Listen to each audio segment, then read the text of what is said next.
आज के क्लास में फिर से टाइप्स ऑफ मैट्रिक्स को आगे लेकर चलते हैं। तो कल के क्लास में हम लोग देखे हुए थे कुछ टाइप्स ऑफ मैट्रिक्स और उससे आज आगे बढ़ते हैं। आज हम लोग पढ़ेंगे नेक्स्ट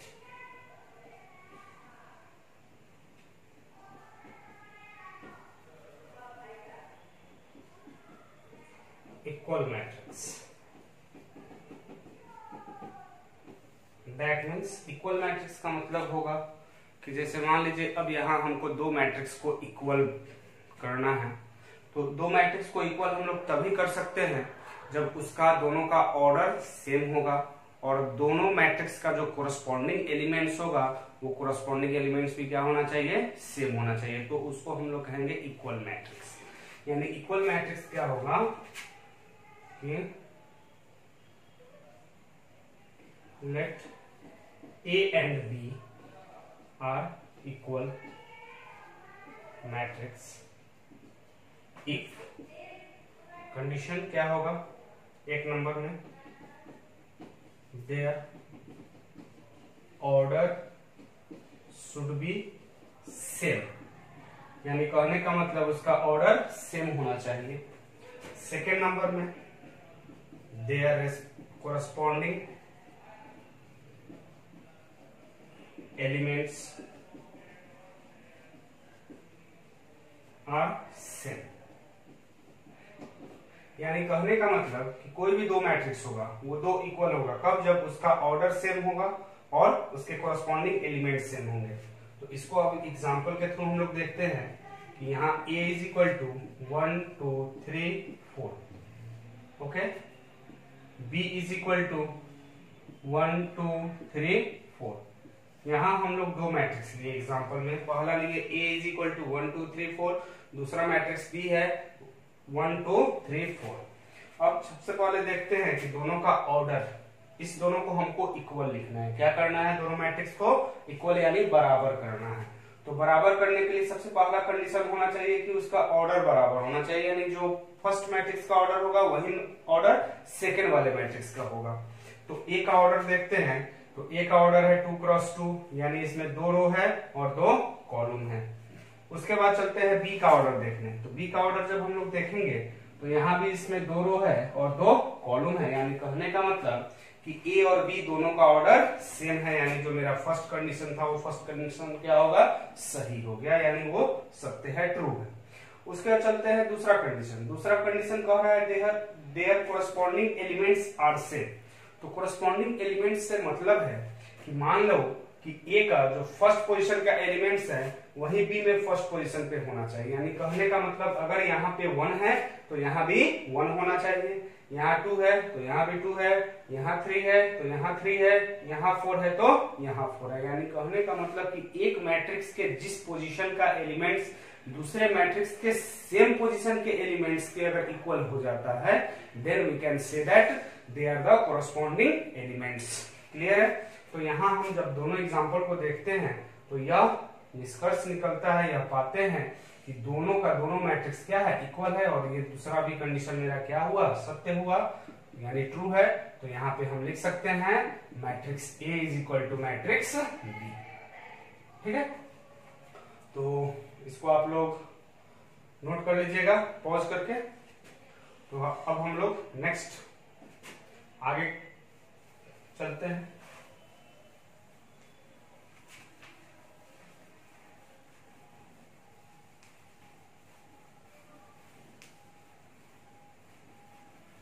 चलिए नेक्स्ट टाइप है अब मेरा कंपेरेबल मैट्रिक्स।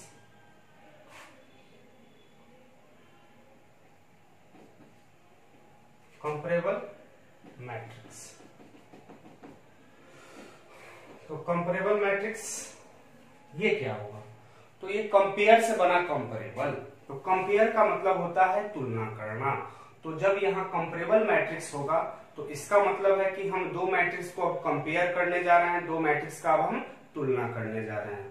तो चलिए एक यहाँ एक एग्जांपल से समझते हैं कि जैसे अभी हम लोग के भारत का सबसे धनी मनी व्यक्ति कौन है, ये आप लोग जानते होइएगा, अंबानी, मुकेश अंबानी।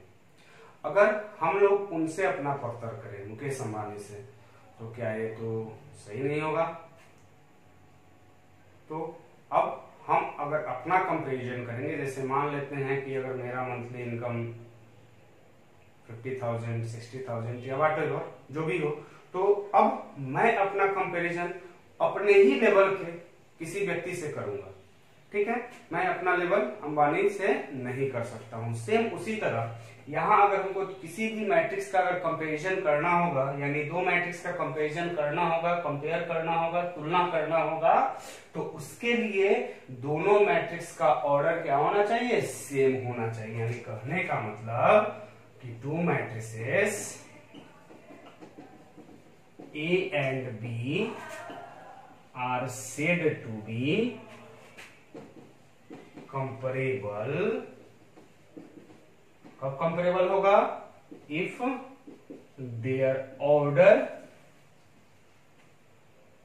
इज सेम, या ऑर्डर आर सेम, क्योंकि दो मैट्रिक्स है। तो यहाँ इज या आर मैथ्स में खैर उतना इज आर एम थोड़ा नहीं देखा जाता है, मैथ्स में इंग्लिश का लैंग्वेज उतना नहीं देखा जाता है, तो इसको आप लोग देख लेंगे। थोड़ा सा ग्रामेटिकल अगर एरर हो तो उसको आप लोग इग्नोर करेंगे और आगे बढ़ेंगे। तो दो मैट्रिक्स को हम लोग कंपेरेबल कब कहेंगे, जब दोनों का ऑर्डर सेम होगा, ठीक है। अगर दोनों का ऑर्डर सेम हो गया तो कंपेरेबल होगा, नहीं ऑर्डर सेम होगा तो कंपेरेबल नहीं होगा, यानी उसको हम कंपेयर नहीं कर सकते हैं। जैसे हम अपना कंपेयर मुकेश अंबानी से नहीं कर सकते हैं, बिल गेट्स से नहीं कर सकते हैं, उसी तरह मुकेश अंबानी का भी कंपेरिजन हम अपने से नहीं कर सकते। क्लियर है, हम अपना कंपेरिजन हम अपने ही लेवल के किसी ना किसी व्यक्ति के साथ करेंगे, ठीक है। तो यहाँ एक एग्जांपल हम लोग लिखते हैं कि a is equal to 1 2 3 4 and b is equal to -3 2 7 5। अब यहाँ हम दो मैट्रिक्स दे देंगे, यानी a और b।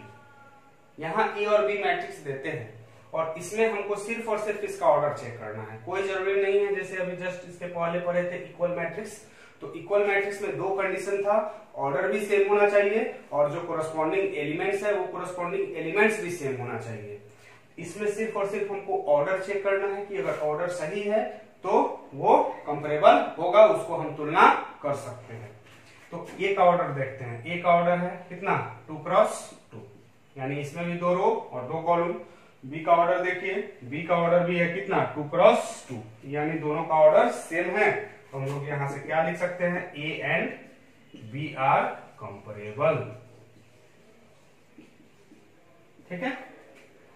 तो कंपेरेबल मैट्रिक्स, लास्ट में मैट्रिक्स हम लोग जोड़ देंगे।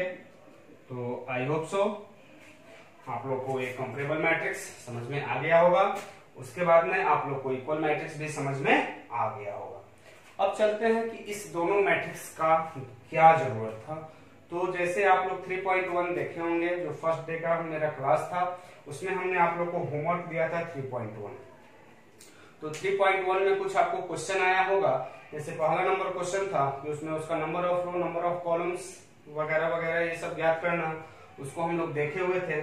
फिर second number, third number, fourth number, fifth number question तक हम लोग फर्स्ट डे के क्लास में देख चुके हुए थे, यानी कंस्ट्रक्शन ऑफ मैट्रिक्स के अकॉर्डिंग था। उसके बाद से जो क्वेश्चन आएगा या जो क्वेश्चन एनसीईआरटी में दिया हुआ है, हम लोग एनसीईआरटी बुक को ही फॉलो कर रहे हैं अभी, क्योंकि हम लोग का जो 12th का सिलेबस है, जो बिहार बोर्ड का सिलेबस है, या ये कहिए सीबीएसई का जो सिलेबस है, वो फुल्ली एनसीईआरटी बेस्ड है। इसीलिए हम लोग थोड़ा एनसीईआरटी पे विशेष फोकस करेंगे अभी ऑनलाइन क्लासेस में। तो एनसीईआरटी में जो क्वेश्चन नंबर 5 के जो आगे दिया हुआ है वो comparable matrix and equal matrix के कंसेप्ट पे दिया हुआ है।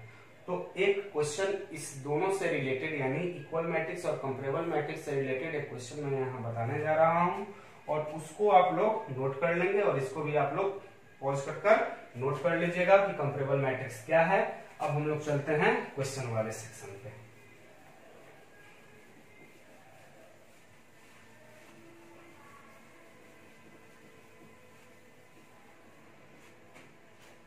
चलिए यहाँ एक एग्जांपल लेते हैं हम लोग।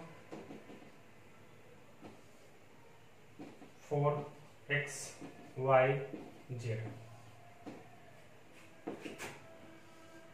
यहाँ 4 3 2 -4/5। क्लियर है। अब इसमें हमको x, y एंड z का वैल्यू निकालना है, find x, y and z। Clear है। यानी हमको इस तीनों का वैल्यू ज्ञात करना है। इस तीनों का वैल्यू अब हम लोग कैसे ज्ञात करेंगे? तो चलिए, सबसे पहले यहाँ दिया हुआ है, दोनों मैट्रिक्स को इक्वल करके दिया हुआ है। ये क्वेश्चन ही दिया हुआ है, इसको हम खुद से इक्वल नहीं कर रहे हैं। तो जब ये बराबर में दिया हुआ है, बराबर के साइन में, तो एक तरह से इक्वेशन की तरह इसको हम लोग क्या करेंगे, ट्रीट करेंगे, इक्वेशन की तरह इसको मानेंगे। अब देखते हैं क्या दोनों का ऑर्डर सेम है। तो हाँ, दोनों का ऑर्डर सेम है। इसका भी ऑर्डर 2x2 है और इसका भी ऑर्डर क्या है, 2x2 है।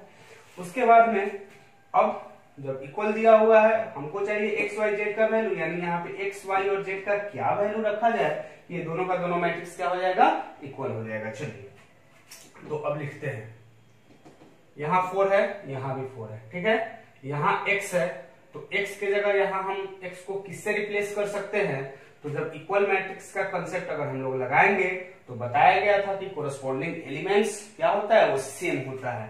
तो यहाँ x है, तो यहाँ 3 है, यानी यहाँ अगर 3 हो जाए तो ये दोनों का दोनों क्या होगा, इक्वल हो सकता है। तो x इज इक्वल टू क्या लिखेंगे, 3। फिर यहाँ देखिए, यहाँ y है, यहाँ 2 है, तो अगर y के जगह 2 रख दे तो भी मेरा काम बन जाएगा। फिर z की जगह कितना रख दे, -4/5 अगर रख देते हैं, तो जैसे ही x के जगह यहाँ 3 आएगा, y के जगह 2 आएगा, z के जगह -4/5 आएगा, तो क्या हो जाएगा, दोनों का दोनों मैट्रिक्स इक्वल हो जाएगा और मेरा x, y, z का वैल्यू भी निकल गया। तो ये एक सिंपल सा प्रॉब्लम था, इसको नोट कीजिए थोड़ा सा। अब इससे टफ क्वेश्चन हम लोग देखते हैं।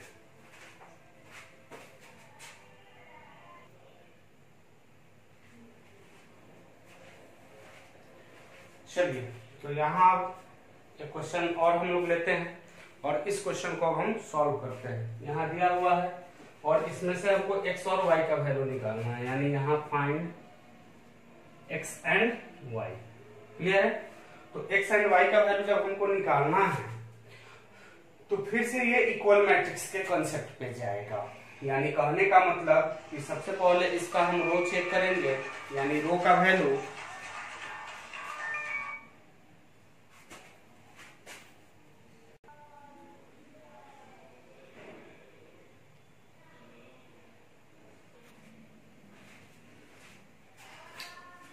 Sorry for the interruption. चलिए, यहां से हमको x एंड y का वैल्यू निकालना है। तो x एंड y का वैल्यू निकालने के लिए सबसे पहले इसको हम लोग इक्वल मैट्रिक्स के कांसेप्ट पे चलेंगे। यानी इक्वल मैट्रिक्स के कांसेप्ट पे जाने से पहले हम लोग ये चेक करेंगे कि जो मेरा दिया हुआ क्वेश्चन है वो क्वेश्चन सही है कि गलत है। तो कैसे चेक होगा, तो उस दोनों का अगर ऑर्डर बराबर होगा तभी हम लोग इक्वल पे जाएंगे, अदरवाइज इक्वल पे नहीं जाएंगे। तो देखते हैं क्या दोनों का ऑर्डर सेम है। तो हाँ, दोनों का ऑर्डर सेम है। इसका भी ऑर्डर 2x2 है और इसका भी ऑर्डर 2x2 है। तो अब हम लोग निकालते हैं x एंड y का वैल्यू। तो यहाँ का देखिए, ये फर्स्ट यानी 1 1 का जो पोजीशन का एलिमेंट है, इसका भी 1 1 के इक्वल होगा। यानी कि हम लोग लिख सकते हैं अकॉर्डिंग टू क्वेश्चन, क्या लिखा जा सकता है, 2x + 5 is equal to x - 3। तो यहां से जब हम सॉल्व करेंगे तो यहां से हमको x का वैल्यू निकल जाएगा। यानी कहने का मतलब कि x वाला टर्म इधर, 5 को उधर भेजते हैं, तो 2x - x is equal to -3 - 5। तो 2x में से x जाएगा, x बचेगा, x इज इक्वल टू -8। तो चलिए, ये x का वैल्यू निकल गया। आगे बढ़ते हैं y के वैल्यू के लिए। यहाँ 7 है, यहाँ 7 है, यहाँ 0 है, यहाँ 0 है। हमको y का वैल्यू मिलेगा इसका 2 2 का पोजीशन का एलिमेंट, और इसके 2 2 के पोजीशन के एलिमेंट्स को जब हम इक्वल करेंगे तो हमको y का वैल्यू मिलेगा।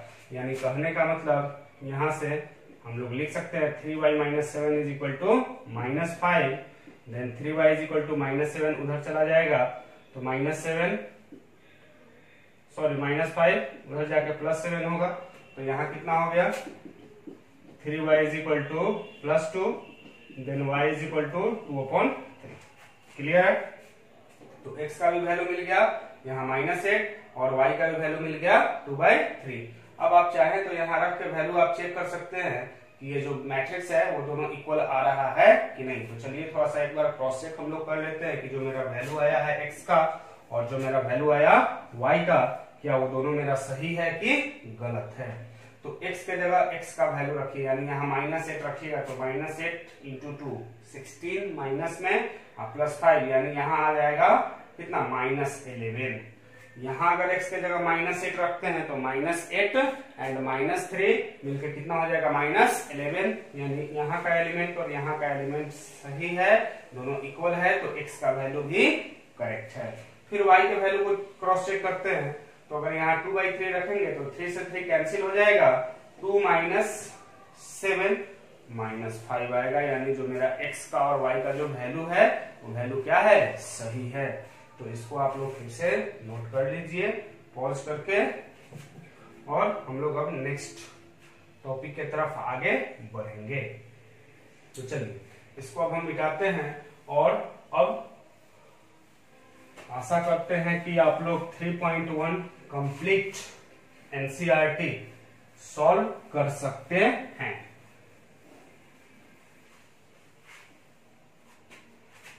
HW आप लोग का क्या रहेगा, 3.1 एनसीईआरटी। और RS अग्रवाल तो आप लोग को दिया ही गया था। RS अग्रवाल का जो फर्स्ट चैप्टर है मैट्रिक्स का, वो तो आप लोग सॉल्व कर ही लिए होंगे फर्स्ट क्लास के कंसेप्ट के अकॉर्डिंग। तो चलिए इसमें एनसीईआरटी के 3.1 में question number 2 and question number 3 कुछ एक क्वेश्चन है, और वो क्वेश्चन दिया हुआ क्या है कि वहां 15 एलिमेंट्स या 18 एलिमेंट्स, वैसे ही कुछ एलिमेंट्स करके दिया हुआ होगा, और पूछा जाएगा कि अगर किसी भी मैट्रिक्स में 15 एलिमेंट्स है या 18 एलिमेंट्स है या 21 व्हाटएवर एलिमेंट्स इज गिवन, यानी जितना भी अवयव दिया रहे उससे कुछ लेना देना नहीं है, जो भी अवयव वो दे दे, जो क्वेश्चन सेट करने वाला है वो क्वेश्चन सेट कर, अगर उसके मन को भाया तो क्या करेगा, एलिमेंट्स के जगह 1000 एलिमेंट्स दे देगा। हमको क्या करना है, उसका सॉल्यूशन फाइंड आउट करना है। तो अगर सपोज कीजिए कि मैं अगर 15 एलिमेंट्स ही लेता हूं और इससे क्वेश्चन अगर एराइज होता है कि हाँ उसका पॉसिबल ऑर्डर क्या होगा, जो कि एनसीईआरटी क्वेश्चन नंबर 2 में पूछा हुआ होगा कि एलिमेंट्स दे दिया गया है और पूछा गया है कि हाँ इसका पॉसिबल ऑर्डर क्या होगा। इससे एक क्वेश्चन और बनाया जा सकता है कि इतना ही एलिमेंट्स देकर पूछा जा सकता है कि हाँ इससे कितने मैट्रिक्स का फॉर्मेशन हो सकता है। क्लियर है, एक ही डाटा से दो टाइप का क्वेश्चन कि उस डाटा से पॉसिबल ऑर्डर क्या होगा, और दूसरा क्वेश्चन कि उससे पॉसिबल मैट्रिक्स का संख्या कितना होगा। तो चलिए उसको सॉल्व करते हैं। तो दोनों का सॉल्यूशन बारी बारी से, सबसे पहला सॉल्यूशन करते हैं पॉसिबल ऑर्डर के लिए। कितने एलिमेंट से, 15 एलिमेंट से। तो पॉसिबल ऑर्डर क्या हो जाएगा, तो अब इस 15 को जितना नंबर ऑफ एलिमेंट्स दिया रहे उसको हम लोग 2 नंबर के प्रोडक्ट के रूप में तोड़ेंगे। कितने नंबर के, 2 नंबर के। अब कोई बच्चे पूछ के मन में अगर ये क्वेश्चन उठ रहा हो कि सर 2 ही नंबर के प्रोडक्ट में क्यों तोड़ेंगे, तो क्योंकि जब हम ऑर्डर लिखते हैं तो रो एंड कॉलम के फॉर्म में लिखते हैं। तो एक रो चाहिए और दूसरा कॉलम चाहिए, यानी फर्स्ट पोजीशन पे रो, सेकंड पोजीशन पे कॉलम।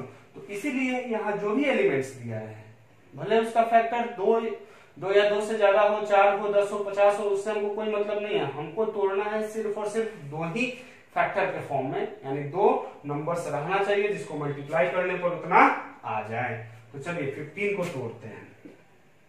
15 को अगर तोड़ेंगे तो इसको लिख सकते हैं 1 क्रॉस 15, यानी 1/15। तो 1 क्रॉस 15 का मतलब क्या हुआ कि इसमें 1 रो है और 15 कॉलम है। इसको हम ऐसे भी लिख सकते हैं 15 क्रॉस 1। तो 15 क्रॉस 1 और 1 क्रॉस 15 दोनों में डिफरेंस क्या होगा, तो यहाँ 1 रो था बट यहाँ 15 रो है। उसके बाद यहाँ कॉलम 15 था तो यहाँ कॉलम 1 है। चलिए इसको अब आगे भी तोड़ते हैं। इसको अब आगे क्या लिख सकते हैं, 3 क्रॉस 5 एंड 5 क्रॉस 3। ये भी पॉसिबल ऑर्डर हो सकता है मेरा, यानी अब इससे ज्यादा इसको हम नहीं तोड़ सकते हैं, यानी सिर्फ और सिर्फ ये 4 ही पॉसिबल ऑर्डर किसके लिए, 15 नंबर ऑफ एलिमेंट्स के लिए हम लोग तोड़ सकते हैं। तो ये तो हुआ पॉसिबल ऑर्डर पर क्वेश्चन। अगर पूछा जाए नंबर ऑफ मैट्रिसेस, यानी कि कितना नंबर ऑफ मैट्रिक्स हम लोग 15 एलिमेंट से बना सकते हैं, तो उसका आंसर होगा जो पॉसिबल ऑर्डर है उसको काउंट कीजिए, उसको गन कर और लिख देंगे, उतना ही मेरा नंबर ऑफ एलिमेंट मैट्रिसेस का फॉर्मेशन होगा। ठीक है, तो इसको भी आप लोग नोट कर सकते हैं। चलिए इसको नोट कर लीजिएगा पॉज करके। अब थोड़ा सा देखते हैं कि यहाँ कुछ एलिमेंट्स हम चेंज कर देते हैं। जैसे किसी बच्चे के मन में अगर ये सवाल उठ रहा हो सर 2 से ज्यादा भी फैक्टर हो सकता है, तो कोई वैसा नंबर हम लेते हैं जिसका 2 से ज्यादा फैक्टर होगा। तो 2 से ज्यादा फैक्टर हमको तोड़ना ही नहीं है। जैसे सपोज कीजिए कि अगर यहाँ हम 18 एलिमेंट्स ले लेते हैं। कितना एलिमेंट्स? 18 एलिमेंट्स। तो 18 के लिए फैक्टर क्या क्या होगा? 1 क्रॉस 18, 18 क्रॉस 1, ठीक है। 2 क्रॉस 9, 9 क्रॉस 2। कोई कहेगा सर 18 का फैक्टर हम लोग लिखेंगे 3 क्रॉस 3 क्रॉस 2, 3 3 जा 9 2 जा 18। क्या हम इसमें नहीं तोड़ सकते हैं? तो नहीं, इसमें नहीं तोड़ा जा सकता है। क्यों नहीं तोड़ा जा सकता है? क्योंकि यहाँ 3 नंबर दिया हुआ है, हमको सिर्फ चाहिए रो और कॉलम, यानी रो 1 कॉलम 1। तो मेरे पास सिर्फ और सिर्फ रिक्वायरमेंट 2 का है, तो हम तीसरे पे क्यों जाए? बात समझ रहे होंगे आप लोग। 9 क्रॉस 2, उसके बाद क्या हो सकता है? 3 क्रॉस 6 एंड 6 क्रॉस 3। तो ये हो गया मेरा क्या? Possible order. कितने एलिमेंट्स के लिए? 18 एलिमेंट्स के लिए। 1 cross 18, 18 cross 1, 2 cross 9, 9 cross 2, 3 cross 6, 6 cross 3। इसके बाद नंबर ऑफ मैट्रिसेस कितना हो जाएगा? 1 2 3 4 5 6। यानी इस 18 एलिमेंट से हम लोग कितना मैट्रिक्स बना सकते हैं? तो 6 मैट्रिक्स बना सकते हैं। तो अब आप लोग का 3.1 टोटली कंप्लीट हो गया।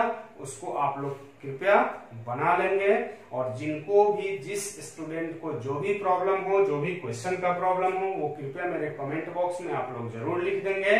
उस क्वेश्चन को हम लोग यहाँ फिर नेक्स्ट लेक्चर में सॉल्व करेंगे। अगर किसी कंसेप्ट के रिगार्डिंग दिक्कत हो तो उसका भी आप लोग कमेंट बॉक्स में कमेंट करना नहीं भूलेंगे। और अभी भी अगर कोई बच्चे सब्सक्राइब नहीं किए हो तो वो सब्सक्राइब कर लेंगे, ताकि डेली जो भी न्यू वीडियोस जो आएगा वो आपको अपडेट मिलते रहेगा। तो चलिए, तो ये 3.1 को हम लोग यहीं समाप्त करते हैं। इसके बाद आगे बढ़ेंगे हम लोग।